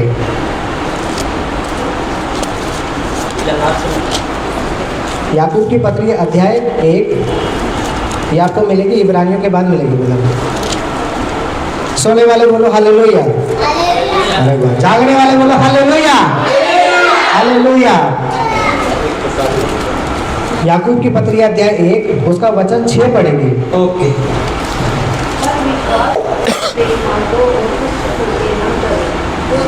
पर विश्वास से मांगे और कुछ संदेह ना करे, क्योंकि संदेह करने वाला समुद्र की लहर के समान है, जो हवा से बहती और उछलती है। आमीन।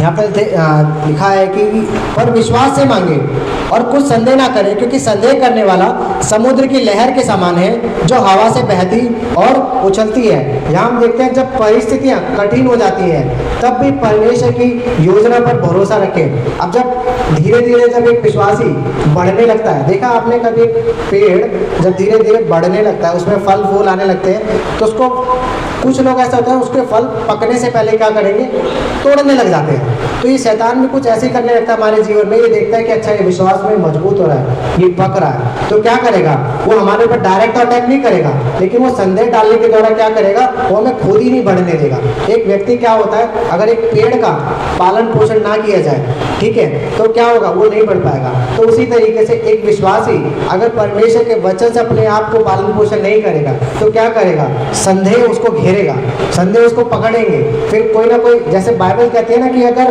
परमेश्वर आपको नहीं छुड़ाना ना, अगर परमेश्वर आपकी मदद नहीं कर रहा है या परमेश्वर के आप ऊपर आप भरोसा नहीं कर रहे हैं, तो आप किसके ऊपर भरोसा जा रहा है आपका, जाहिर है ये उसके ऊपर, उसके विपरीत जा रहा है, यानी शैतान के ऊपर हम भरोसा कर रहे हैं। क्यों, क्या करता है, उसका काम ही यही है, उसके ध्यान को भटकाना। जैसे अभी पास्टर जी कई प्रोग्राम करते रहते हैं, तो आ जाते हैं ऑनलाइन में पास्टर के विरोध में बोलने के लिए। क्यों, क्योंकि वो शैतान तो पता है ये ऑनलाइन ही प्रचार कर रहा है ना, तो इसे देख के ये देखो शैतान की योजना देखो कितनी तगड़ी है कि पास्टर ऑनलाइन ज़्यादा प्रचार करते हैं, तो सताव भी देखो पास्टर पे ऑनलाइन सबसे ज़्यादा आता है। सोच के देखो, आप जिसमें बढ़ रहे हो ना, शैतान आपको उसी में इस्तेमाल करके आपको डाउन भी कर सकता है। लेकिन एक विश्वासी अगर अपने चाल चलन को सही कर रहा है, विश्वास में चल रहा है, तो क्या करेगा, वो अपने आप को संदेह से बचाएगा। वो कुछ भी हो जाए, चाहे अगर परिस्थिति नहीं भी हो रही है ना, तो भी वो अपने विश्वास में क्या करेगा, बना रहेगा। परमेश्वर भी यही चाहता है कि हम एक विश्वासी हैं, तो एक विश्वास के द्वारा परमेश्वर क्या कर सकता है, पहाड़ हटवा देगा। लेकिन आपका विश्वास हिलता डुलता होगा तो परमेश्वर काम ही नहीं करेगा। क्यों? क्योंकि परमेश्वर को पता है जब ये विश्वास ही नहीं कर पा रहा है तो क्या होगा, वो नहीं काम कर पाएगा। आगे तीसरा पॉइंट को हम देखेंगे, प्रार्थना करें। ये सबसे बड़ी दिक्कत हो जाती है आज के टाइम में। ये अगर देखा जाए तो जैसे एक कहावत आपने सुनी होगी, गरीबी में आटा गीला, तो उसी तरीके से मसीह में भी प्रार्थना का बड़ा कंगालीपन छाया हुआ है। आपने अभी लास्ट मीटिंग में हम जुड़े हुए है ना, पास्टर ने बहुत सिखाया था कि पूछ रहे थे कि हम कितनी देर प्रार्थना करते हैं, हम कैसे प्रार्थना करते हैं। ये ज़रूरी नहीं है कि आपने पूरी रात प्रार्थना करी, आपने 1 घंटा प्रार्थना करी, आपने कैसे प्रार्थना करी, ये इंपॉर्टेंट नहीं है। लेकिन इंपॉर्टेंट क्या है, देखो हम पढ़ते हैं वचन से, मेरे साथ में निकालेंगे फिलिपियों की पत्री अध्याय 4 वचन 6 पढ़ेंगे उसका। फिलिपियों की पत्री अध्याय 6 उसका अध्याय 4 वचन 6 पढ़ेंगे। अध्याय 4 वचन 6।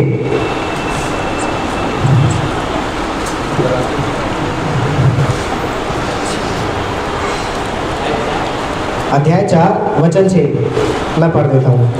किसी भी बात की चिंता मत करो, परंतु हर एक बात में तुम्हारे निवेदन, प्रार्थना और विनती के द्वारा धन्यवाद के साथ परमेश्वर के सम्मुख उपस्थित किए जाएं। यहाँ देखो, शैतान सबसे पहले में यही एक मसीह जीवन में मसीह में चलना जो होता है वो एक ये होता है कि नियमित प्रार्थना से परमेश्वर से मार्गदर्शन मांगे और उनकी उपस्थिति को अनुभव करें। कहने का मतलब ये है कि आपके जीवन में आप विश्वास करते हैं, आप विश्वास में चलना चाहते हैं, तो आपको प्रार्थना करना भी बहुत ज़रूरी है। अगर आप प्रार्थना नहीं कर रहे हैं विश्वास के साथ में, तो आप विश्वास में नहीं चल रहे हैं, आप केवल आप ड्यूटी पूरी कर रहे हैं आप अपनी।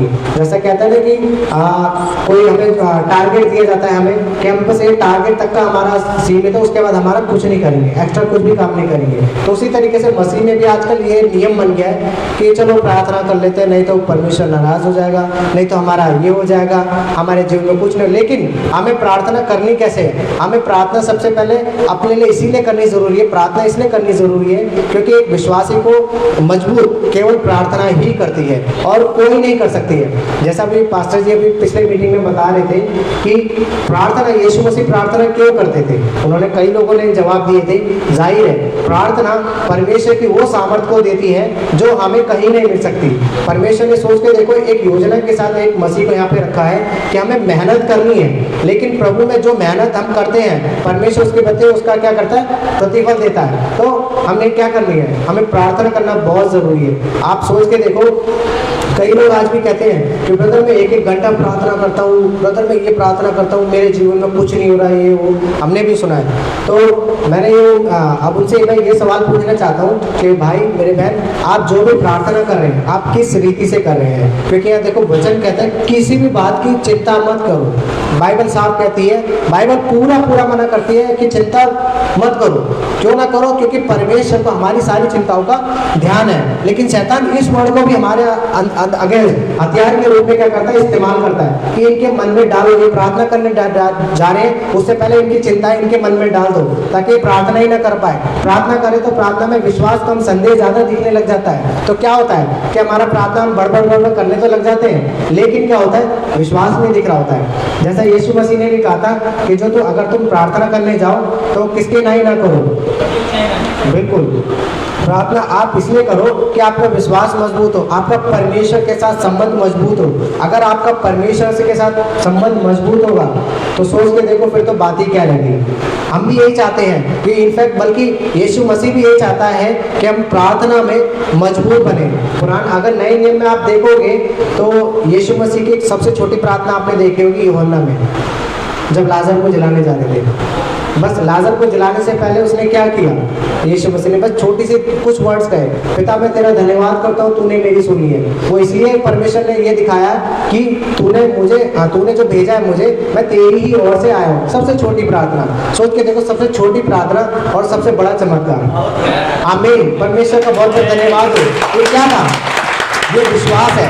अब वहीं पे अगर आप देखोगे प्रार्थना से पहले यीशु मसीह लाजर को जलाने से पहले मरियम को क्या कह रहे हैं, यदि तू विश्वास करेगी तो परमेश्वर की महिमा को देखेगी। अगर आप परमेश्वर की महिमा को देखना चाहते हैं तो आपको अपने जीवन में विश्वास तो है, विश्वास में चलना शुरू करिए, फिर देखोगे परमेश्वर आपको अपनी महिमा ना दिखाए तो आप कहते हैं कि हाँ भरत भाई आप गलत बोल रहे हो। परमेश्वर अपने वादों का बहुत सच्चा है। सबसे छोटी प्रार्थना और सबसे बड़ा चमत्कार, सोच के देखो 4 दिन का मरा हुआ लाजर, उसके शरीर में क्या स्मेल आ रही होगी, बिल्कुल कीड़े लग गए होंगे। लेकिन सोच के देखो यीशु ने जैसे ही बोला तो लाजर को इतनी भी फुर्सत नहीं हुई कि बिना कपड़े उतारे वो कपड़े पहने पहने बाहर आ गया। सोच के देखो छोटी सी प्रार्थना इतना बड़ा प्रभाव डाल सकती है। उस प्रार्थना में अगर आपका विश्वास है तो परमेश्वर जरूर आपकी महिमा करेगा। तो जैसे बाइबल कहते हैं प्रार्थना करें निसंदेह होकर करें, संदेह ना करें, चिंता मत करें। क्योंकि अभी 2 दिन पहले 3 दिन पहले मेरी भी कुछ ऐसी हालत हो गई थी, तो मैंने परमेश्वर से ये कहा परमेश्वर मेरा विश्वास बढ़ा। मैंने प्रार्थना किया,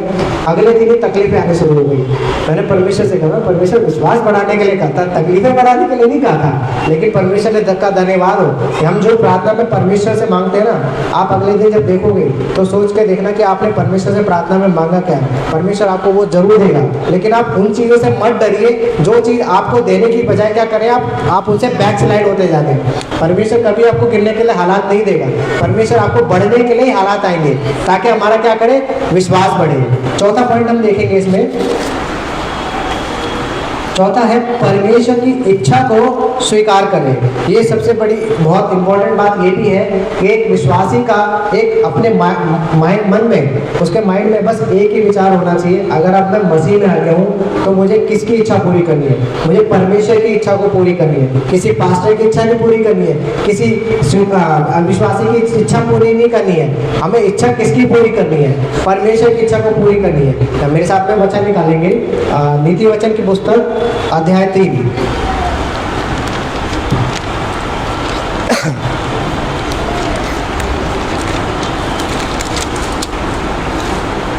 नीति वचन की पुस्तक अध्याय 3 उसका 5 और 6 पढ़ेंगे। तू अपनी समझ का सहारा न लेना, वरन संपूर्ण मन से यहोवा पर भरोसा रखना, उसी को स्मरण करके सब काम करना, तब वह तेरे लिए सीधा मार्ग निकालेगा। आमीन। परमेश्वर का बहुत धन्यवाद। तो जैसा वचन कहता है कि तू अपनी समझ का सहारा ना लेना, वरन संपूर्ण मन से यहोवा पर भरोसा रखना, उसी को स्मरण करके सब काम करना, तब वह तेरे लिए सीधा मार्ग निकालेगा। सोच के देखो कि विश्वासी अपने जीवन में परमेश्वर का स्मरण करके आगे बढ़ रहा है तो आप देखोगे परमेश्वर उसके लिए सीधा रास्ता निकालता हुआ जा रहा है। लेकिन बाइबल ऐसा कहती है, हम देखते हैं कि अपनी समझ के बजाय परमेश्वर के मार्गदर्शन पर अगर हम भरोसा करते हैं तो ये परमेश्वर को भाता है। और ये विश्वास में चलने की श्रेणी में भी आता है कि एक विश्वासी किसके मार्गदर्शन पर चल रहा है, वो परमेश्वर के मार्गदर्शन पर चल रहा है। जैसे अगर आप पुराने नियम में एक बात देखेंगे कि यूना को एक जिम्मेदारी दी गई थी, वो जिम्मेदारी ये थी कि उसको नीनवे जाना था, नीनवे जाके प्रचार करना था 40 दिन तक, कि उसको ये प्रचार करना था कि नीनवे खत्म हो जाएगा। लेकिन क्या हो रहा था कि यूना जाना ही नहीं चाह रहा था। वो जाना ही चाह, कारण ये था कि वो यहूदी है। वो जानता था कि वो नीनवे के जो लोग थे, अशूरी लोग जो थे, उन्होंने यहूदियों के साथ क्या किया था। लेकिन वो क्या कर रहा था, वो परमेश्वर की इच्छा के विपक्ष में जा रहा था। उसने ये सोचा अच्छा परमेश्वर ने काम तो देते, उसे जाना नीनवे था, उसने अपना एसी का टिकट बुक किया और मस्त जाके सो गया तूफान में। इसका मतलब क्या है, वो सोचा कि हाँ अब मैं जा रहा हूँ, कोई दिक्कत ही नहीं है। लेकिन आप किससे भाग रहे हो, आप उससे भाग रहे हो जो कभी भाग ही नहीं सकता, उससे तो कोई भी नहीं बच सकता। वो जानता है परमेश्वर की कहाँ जा रहा है। सोच के देखो परमेश्वर ने अपनी इच्छा पूरी करने के लिए उसको बस सिंपल कहा था कि तू जा और प्रचार कर। क्या अगर वो सीधा मानता तो क्या वो उस चीज का अनुभव कर पाता जिस चीज का उसने बाद में अनुभव किया। क्या था, उसने परमेश्वर ने उसके लिए फिर योजना बना दी। अब वो योजना ये थी कि इसको मछली के पेट में रखना पड़ेगा, क्योंकि जब तक एक विश्वासी अपने चाल चलन में मजबूत नहीं होगा वो परमेश्वर की इच्छा को पूरी कभी भी नहीं कर सकता। आप चाहे कितना ही कुछ कर लो, आप नहीं कर पाओगे, क्योंकि विश्वास से ही परमेश्वर क्या होता है, खुश होता है। विश्वास से ही परमेश्वर के काम होते हैं, विश्वास से ही परमेश्वर की मर्जी पूरी होती है, विश्वास से ही परमेश्वर की महिमा होती है। तो जब यूहन्ना को जब परमेश्वर ने विश्वास दिलाने के लिए 3 दिन कहाँ रखा, उसको मछली के पेट में रखा। सोच के देखो वो इतनी बड़ी मछली है, सब कुछ हजम कर जाती है, लेकिन परमेश्वर के दास को हजम नहीं कर पाई, कर ही नहीं सकते। वो पता है कि ये किसका बंदा है ये। तो उसी तरीके से बाइबल ऐसा बताती है कि हमें परमेश्वर की मर्जी को पूरी भी करना जरूरी है। जैसा आज क्या होता है, परमेश्वर का आत्मा कहता है कि एक प्रभु के दास से कि कलीसिया में जा और जाके पाप के बारे में बात कर और बिल्कुल ऐसी ऐसी बात करना जो मैं तेरे मन में कहूँगा। लेकिन क्या होता है, कुछ विश्वासी बड़े बड़े चर्चों में देखते हैं कि अच्छा हिरन भाई से तो लिफाफा आता है तो उसके बारे में कैसे बोलूँगे, फलाने भाई से ये आता है, लिखने भाई से ये आता है। चर्च में कुछ कुछ ऐसे होते हैं जो चर्च को क्या कहते हैं, बहुत कुछ देते हैं। तो चर्च का पास्टर क्या करता है, कॉम्प्रोमाइज़ करता है। वो क्या करता है, वचन की इच्छा नहीं पूरी कर रहा, परमेश्वर की इच्छा नहीं पूरी कर रहा, वो केवल अपनी ही इच्छा पूरी कर रहा है। अब जो उसका मन कह रहा है वो कर रहा है, लेकिन जो परमेश्वर का वचन कह रहा है वो नहीं कर रहा है। लेकिन एक विश्वासी के चाल चलन में ये होना बहुत जरूरी है कि अगर परमेश्वर कह रहा है उसके बारे में जाके बता तो बता। अगर परमेश्वर आपको भी कह रहा है कि आपने गलती की है तो परमेश्वर की इस बात को आपको मानना बहुत जरूरी है। अगर आप नहीं मानेंगे तो आपका ये हट्टीपन, आपका ये अविश्वास क्या होगा, विश्वास क्या होगा, आपका डगमगाता जाएगा। अगर आप परमेश्वर की मर्जी नहीं पूरी करेंगे तो आपको ध्यान रखना कि किसकी मर्जी पूरी होगी, ये शैतान की मर्जी पूरी होगी। तो हम जैसा बाइबल बताते हैं कि हमें परमेश्वर की इच्छा को भी स्वीकार करना जरूरी है। हाँ, एक बात और कहूँगा, जैसा स्वीकार ये था कि सोच के देखो यीशु मसीह जब क्रूस पर जा रहे थे कितनी बार प्रार्थना की परमेश्वर ने, 3 बार प्रार्थना करी थी। सोच के देखो, आप पूरी बाइबल पढ़ के देखना और बड़े ध्यान से पढ़ना। गतसमनी बाग में जब 3 बार परमेश्वर से प्रार्थना करी ना, 3 बार ही प्रार्थना का उत्तर नहीं आया। सोच के देखो, लेकिन यीशु मसीह जान चुके थे कि पिता चाहता क्या है। अब उन्होंने लास्ट में क्या कर दिया था, जब उत्तर नहीं आया ना तो प्रार्थना ही बदल दी यीशु मसीह ने। कहा कि अब क्या कहा कि पहले तो कहा कि मुझे बचा ले, मुझे इस दुख से बचा ले। जाहिर है फ्लश में है तो वो सब आएगा। तो पसीना उनका देखा कैसा हो रहा था, खून में तब्दील हो रहा था। इसे कहते हैं बिल्कुल डर, चिंता। तो क्या होता, शरीर में था वो, तो ये सब होगा। लेकिन उसके बाद जब तीसरी बार आप देखोगे ना, उन्होंने क्या कहा कि पिता अगर तू चाहता है तो तेरी इच्छा पूरी हो, ठीक है मैं जाऊंगा। उन्होंने परमेश्वर की इच्छा को पूरी करी। तो सोच के देखो, जब तीसरे दिन जी उठे तो परमेश्वर ने वो सब कुछ कहाँ रख दिया, उसके पैरों में रख दिया। लो जी, ये परमेश्वर का धन्यवाद है। अगर आप अपने जीवन में विश्वास में चल रहे हैं और आप परमेश्वर की मर्जी को पूरी कर रहे हैं, तो जिसके लिए आप भागा जद्दोजहद कर रहे हैं, जिसके लिए आप परेशान हो रहे हैं, चाहे आपकी परिस्थिति कैसी क्यों ना, आपके अगेंस्ट में बहुत से लोग क्यों ना हो, आपसे एक दिन आके कहेंगे ब्रदर आप हमारे लिए प्रार्थना कीजिए, ब्रदर आप मेरे लिए सहायता कीजिए, वो आपसे मार्गदर्शन मांगेंगे। ऐसा क्यों? क्योंकि आपने परमेश्वर की मर्जी पूरी कर दी है, आपने वचन की इच्छा पूरी कर दी है। तो विश्वास में यही चलना होता है कि हमें अपने परमेश्वर की इच्छा को भी पूरी करना जरूरी है। 5वां पॉइंट हम देखेंगे, धीरज धरना। अब ये सबसे बड़ी बात है कि हमें धीरज धरना भी बहुत जरूरी है।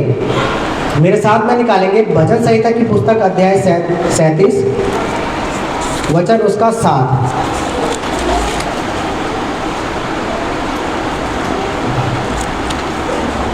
भजन संहिता की पुस्तक अध्याय 37 उसका वचन 7 पढ़ते हैं। यहोवा के सामने चुपचाप रह और धीरज से उसकी प्रतीक्षा कर। उस मनुष्य के कारण ना गूढ़ जिसके काम सफल होते हैं और वह बुरी युक्तियों को निकालता है। आमीन। यहाँ बाइबल का वचन कहता है कि हमें सबसे पहले अब धीरज भी धरना बहुत ज़रूरी है। अगर एक विश्वासी धीरज नहीं धरता है, तुरंत ही क्या करता है वो धीरज उसका छूट जाता है, तो क्या होगा, वो विश्वास में नहीं चल पाएगा। क्योंकि एक विश्वासी के जो धीरे धीरे स्टेप होते हैं, हम देखते हैं कि बहुत सी चीज़ हम ये सब फॉलो करते आ रहे हैं। हम परमेश्वर का वचन पढ़ रहे हैं, परमेश्वर की इच्छा पे भी चल रहे हैं, हम प्रार्थना भी कर रहे हैं, लेकिन क्या हो रहा है कि परिणाम कभी कभी नहीं दिखता है। तो बाइबल ऐसा नहीं कहती कि परिणाम नहीं दिखेगा, लेकिन बाइबल ये जरूर कहते हैं कि परिणाम तुरंत नहीं दिखने पर भी धीरज से प्रतीक्षा करनी हमें बहुत जरूरी है। कभी कभी क्या होता है कि सोच के देखो, कई लोग एक सवाल उठाते हैं उत्पत्ति से, मैंने सुना है ऑनलाइन में कि नूह के समय में कि कितने लोग बचे थे, 8 लोग बचे थे, बाकी सब नहीं बच पाए थे। तो सब कहने लगे कि परमेश्वर को तो उन्हीं 8 लोगों को बचाना था और लोगों को नहीं बचाना था, ये वो। अब सोच के देखो परमेश्वर ने कितना धीरज धरा था उस समय, कितना धीरज धरा था, कोई बता सकता है?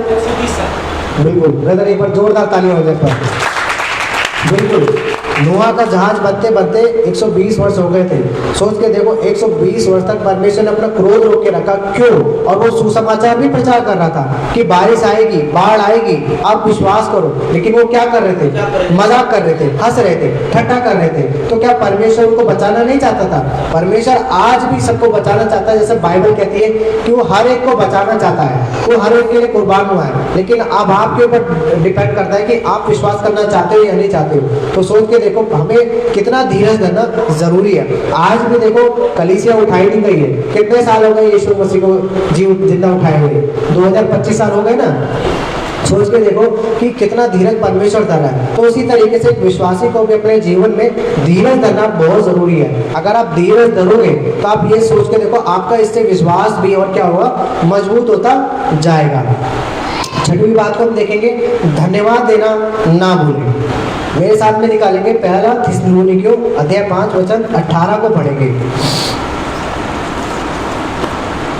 पहला थिस्सलुनीकियों अध्याय 5 वचन 18 में। मैं अंतिम में ही आ रहा हूँ बस मैं।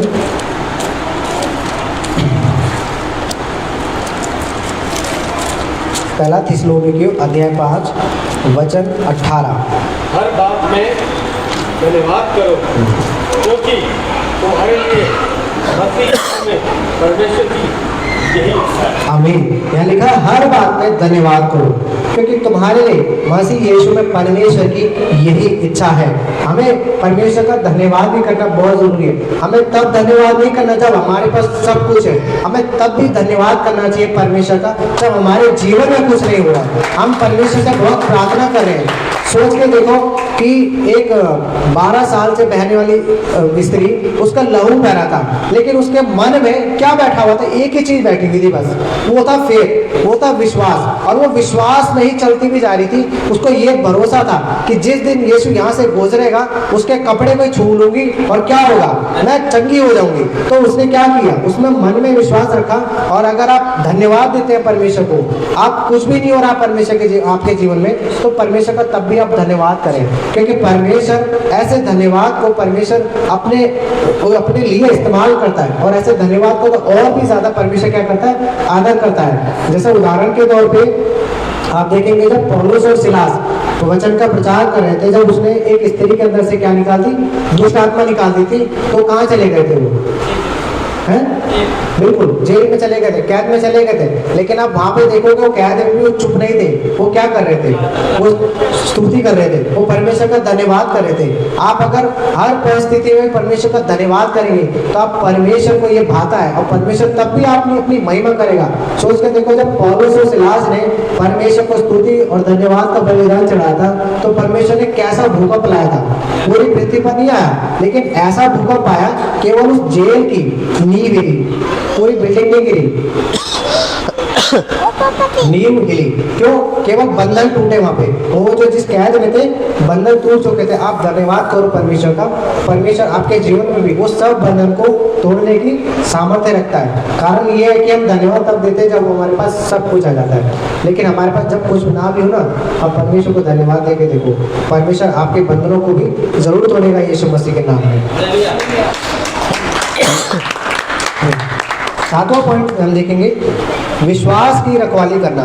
ये बहुत इंपॉर्टेंट है, विश्वास की रखवाली करना। मेरे साथ में निकालेंगे पहला तीमुथियुस अध्याय 4 वचन 1 को पढ़ेंगे। इसके बाद लास्ट वाले में जाऊंगा, ये सेकंड लास्ट पॉइंट है, विश्वास की रखवाली करना। मेरे साथ में निकालेंगे पहला तीमुथियुस अध्याय 4 वचन 1 को पढ़ेंगे। Thank you so much, thank you so much.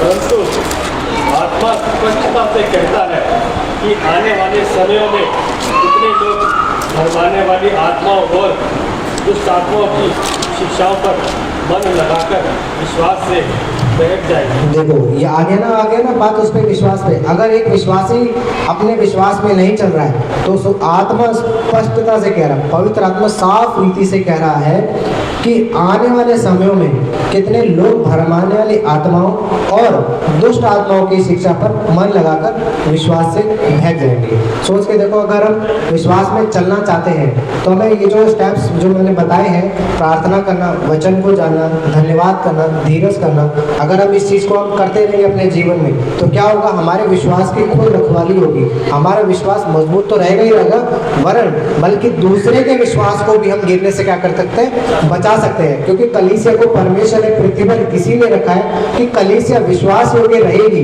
तभी वो संसार को बचा पाएगी। क्योंकि उसको बचाने के लिए हमें सहायता की जरूरत पड़ेगी, और सहायता वो यही है, हमारा विश्वास है। अगर हम विश्वास में मजबूत है तो परमेश्वर भी आपकी सहायता करेगा।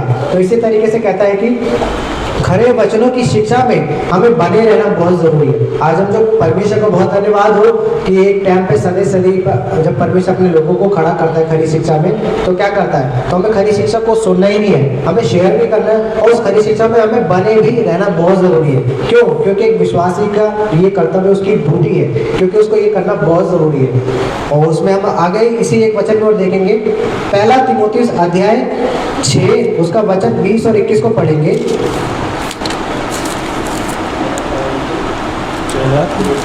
इसी वही अध्याय 6 उसका 20 और 21 वचन पढ़ेंगे।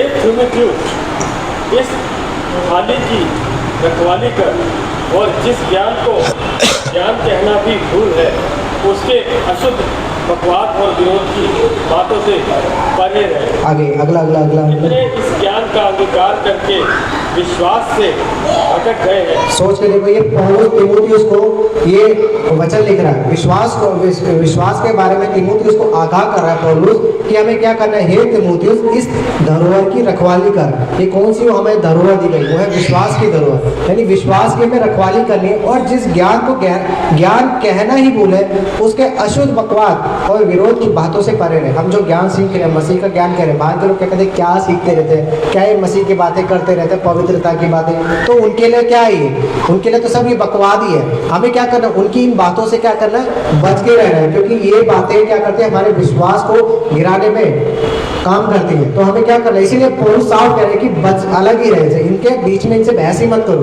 अलग हो जाओ। क्योंकि बहस करना क्या होगा, बहस से हम कुछ भी हासिल नहीं कर पाएंगे। इससे हम क्या करेंगे, बहस से जितना बचे रहेंगे उतना हम सिक्योर रहेंगे, हम बचे रहेंगे। उसी और 21 वचन में देखो लिखा है, कितने इस ज्ञान का अंगीकार करके विश्वास से भटक गए। सोचो, उस समय भी कितने मसीह का ज्ञान पाने के बाद भी क्या कर रहे हैं, भटक रहे हैं। जिनमें से आप ज़्यादा समय तो नहीं है, इसमें आप देमास के बारे में पढ़ के देखना। देमास ने क्या कर दिया, छोड़ दिया था, पौलुस को छोड़ दिया था। वो कहाँ चला गया था, संसार को प्रिय जानकर क्या क्या पौलुस को उसने मुझे छोड़ दिया है। तो सोच के देखो, वो सब कुछ उसने देखा अपने जीवन में, मसीह की बातें, मसीह का सुसमाचार, चिन्ह चमत्कार, बीमारियों से ठीक होना, सब देखने के बाद भी क्या हुआ, वो भटक गया, वो चला गया संसार में। तो इसीलिए बाइबल कहती है कि हमें अपने विश्वास की रखवाली करना भी बहुत जरूरी है। एक वचन पढ़ेंगे इसी में, देखो पौलुस क्या कहता है, दूसरा तीमुथियुस अध्याय 4 वचन 7 और 8 में पढ़ते हैं।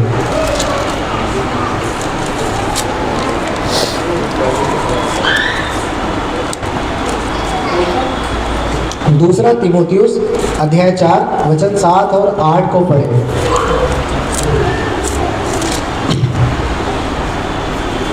मैं अच्छी कुश्ती लड़ चुका हूँ, मैंने अपनी दौड़ पूरी कर ली है, मैंने विश्वास की रखवाली की है। भविष्य में मेरे लिए धर्म का वह मुकुट रखा हुआ है, जिसे प्रभु जो धर्मी और न्यायी है मुझे उस दिन देगा, और मुझे ही नहीं वरन उन सब को भी जो उसके प्रकट होने को प्रिय जानते हैं। आमीन। परमेश्वर को बहुत धन्यवाद हो। देखो पौलुस जाते जाते एक वचन लिखता हुआ जा रहा तीमुथियुस को कि मैं अच्छी कुश्ती लड़ चुका हूँ, मैंने अपनी दौड़ पूरी कर ली है, मैंने विश्वास की रखवाली की है। एक विश्वासी जब अपने चाल चलन में चल रहा है, विश्वास में चल रहा है, तो आपको अपने विश्वास को भी बचा के रखना बहुत जरूरी है। क्योंकि आपका सबसे बड़ा जो एम है, प्रभु को जानना तो है ही, हम अपने विश्वास को बचा के बहुत जरूरी है। जैसे हम अपनी बसों बसों वसों में जाते हैं तो अपनी जेबों को संभाल के रखते हैं कि हमारे जेब से चीज़ ना निकलने लग जाए, अपने बैग को संभाल के रखते हैं। उसी तरीके से आत्मिक जहां में सबसे बड़ा जो दुश्मन है आज शैतान का, वो है फेथ। फेथ ऐसा है कि परमेश्वर के लिए, जो परमेश्वर का सबसे बड़ा हथियार विश्वासी के लिए जो है फेथ है। अगर फेथ से शैतान का राज्य खत्म हो सकता है तो अविश्वास से शैतान का राज्य भी बना रह सकता है। तो इसलिए क्या करना, हमें अपने विश्वास की बहुत रखवाली करनी है। सोच के देखो, और आगे पद 8 में क्या कह रहा है कि भविष्य में मेरे लिए धर्म का वह मुकुट रखा हुआ है जिसे प्रभु जो धर्मी और न्यायी है मुझे उस दिन देगा, और मुझे ही नहीं वरन उन सबको भी जो उसके प्रकट होने को प्रिय जाते हैं। सोच के देखो, जो अपने अपने विश्वास की रखवाली करता है, परमेश्वर उसको पृथ्वी पर भले ही कुछ दे या ना दे, कोई दिक्कत नहीं है, निराश मत होना, लेकिन परमेश्वर आपको उस नई पृथ्वी में वो सब कुछ देगा जिसके लिए आपने सब कुछ सहा है, जिसके लिए आपने अपने विश्वास की रखवाली करी है। परमेश्वर आपको उसका जरूर प्रतिफल देगा। एक अंतिम वचन में जाएंगे, फिर उसके बाद हम प्रार्थना में जाएंगे। एक दृष्टांत आपको दिखाता हूँ कि देखो कितने लोगों ने विश्वास करने के बावजूद भी परमेश्वर को छोड़ दिया। मेरे साथ में निकालेंगे, पुराने नियम की पुस्तक है गिनती अध्याय 14 वचन 20। गिनती की पुस्तक मैं पढ़ देता हूँ जल्दी जल्दी। 14 का 20 से 33 तक में जरा पढ़ेंगे।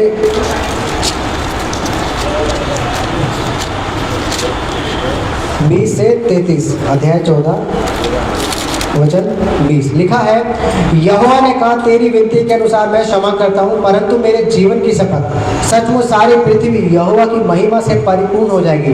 उन सब लोगों ने जिन्होंने मेरी महिमा मिस्र देश में और जंगल में देखी और मेरे किए हुए आश्चर्य कर्मों को देखने पर भी 10 बार मेरी परीक्षा की और मेरी बातें नहीं मानी, इसलिए जिस देश के विषय मैंने उनके पूर्वजों से शपथ खाई उसको वे कभी देखने ना पाएंगे। अर्थात जितनों ने मेरा अपमान किया है उनमें से कोई भी उसे देखने ना पाएगा, परंतु इस कारण कि मेरे दास कालेब के साथ और ही आत्मा है और उसने पूरी रीति से मेरा अनुकरण किया है, मैं उसको उस देश में जिसमें वह हो आया है पहुंचाऊंगा और उसका वंश उस देश का अधिकारी होगा। अमालेकी और कनानी लोग तराई में रहते हैं, इसलिए कल तुम घूमकर प्रस्थान करो और लाल समुद्र के मार्ग से जंगल में जाओ। पद 26, फिर यहोवा ने मूसा और हारून से कहा, यह पूरी मंडली मुझ पर बुड़बुड़ाती रहती है, उसको मैं कब तक सहता रहूं? इजरायली जो मुझ पर बुड़बुड़ाते रहते हैं उनका यह बुड़बुड़ाना मैंने सुना है, इसलिए उनसे कह कि यहोवा की यह वाणी है कि मेरे जीवन की शपथ जो बातें तुमने मेरे सुनते कही निसंदेह मैं उसी के अनुसार तुम्हारे साथ व्यवहार करूंगा।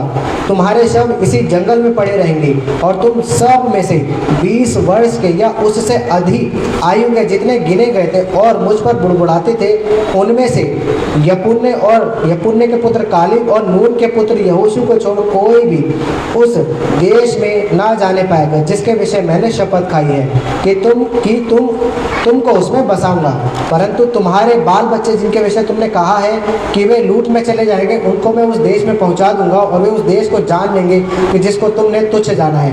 परंतु तुम लोगों के शव इसी जंगल में पड़े रहेंगे और जब तक तुम्हारे शव जंगल में न गल जाए तब तक अर्थात 40 वर्ष तक तुम्हारे बाल बच्चे जंगल में तुम्हारे व्यभिचार का फल भोगते हुए चरवाई करते रहेंगे। तो इस वचन के द्वारा देखो, सोच के देखो कि जब ये वो लोग हैं मिस्र के लोग मिस्र में जब गुलामी में थे, तब मूसा ने जब इनको चुना, इनको छुड़ाने के लिए जब मूसा को भेजा और छुड़ा के लेकर आया, तो सोच के देखो इनके लिए परमेश्वर ने क्या कुछ नहीं किया।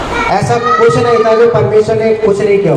सोच के देखो इतना घनघोर अंधेरा कर रखा था, हम और आप तो एक दूसरे को देख पा रहे हैं, वो बाइबल ऐसे बताते कि इतना खूंखार अंधेरा हो रखा था कि वो एक दूसरे को भी नहीं देख पा रहे थे।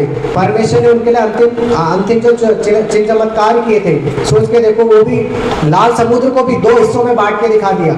और ये भी देखो कि जितना परमेश्वर को खाना खिलाया, इतना खिलाया कि नाक तक भर गया था। सोचो देखो इतना सब कुछ देखने के बाद भी परमेश्वर बाइबल ऐसा बताती है कि कितने लोग उस देश में गए।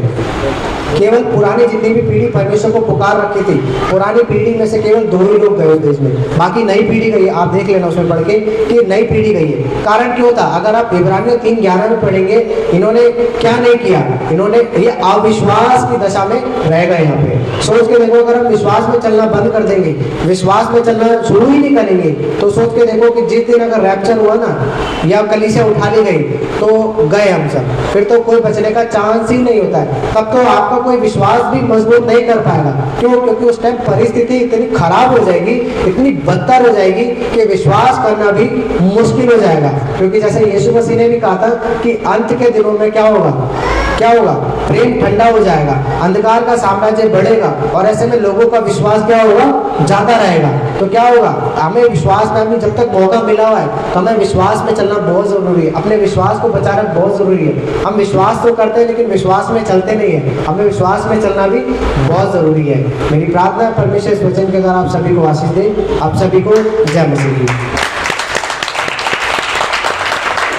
आइए हम अपनी प्रार्थना में जाएंगे, परमेश्वर का धन्यवाद करेंगे कि परमेश्वर ने हमें कैसे हमें अपने वचन के द्वारा हमें ब्लेस किया है और बताया है कि अंतिम दिनों में हमें क्या करना जरूरी है। सर्वशक्तिमान प्रेमी परमेश्वर पिता प्रभु यीशु मसीह के नाम से हम आपका धन्यवाद करते हैं। हम धन्यवाद करते हैं इस अद्भुत वचन के लिए जो पिता परमेश्वर आपके वचनों से ही खुदावन हमने जानने पाया है कि हमें अपने जीवन में किन किन बातों का ख्याल रखना बहुत ज़रूरी है। मेरी प्रार्थना है पिता परमेश्वर की इस वचन के द्वारा हम अपने विश्वास में मजबूत बने और अपने विश्वास के साथ किसी भी तरह का भी हम समझौता ना करने वाले बने। पिता परमेश्वर प्रभु अनुग्रह मांगते हैं आज के वचन के द्वारा खुदा हमें ब्लेस कर, और जितने भी ऑनलाइन के माध्यम से जिन्होंने भी सुना है और आगे को भी सुनेंगे पिता परमेश्वर, उनके भी विश्वास को मजबूत करना यीशु मसीह के नाम से। और जितने भी भाई बहन लोग जिस परिस्थिति से गुजर रहे हैं, हमारी प्रार्थना है उनके विश्वास के द्वारा और अपनी दया और अनुग्रह के द्वारा पिता परमेश्वर उनके जीवन में अपनी महिमा को प्रकट करना है यीशु मसीह के नाम से। हम धन्यवाद देते हैं प्रेमी परमेश्वर, आपने हमारी सारी विनती सारी प्रार्थनाओं को सुना। इन सारी प्रार्थनाओं को हम अपने उद्धार करता प्रभु यीशु मसीह के नाम से मांगते हैं, आमीन। आप सभी को जय मसीह की। प्रभु आप सभी को आशीष दे।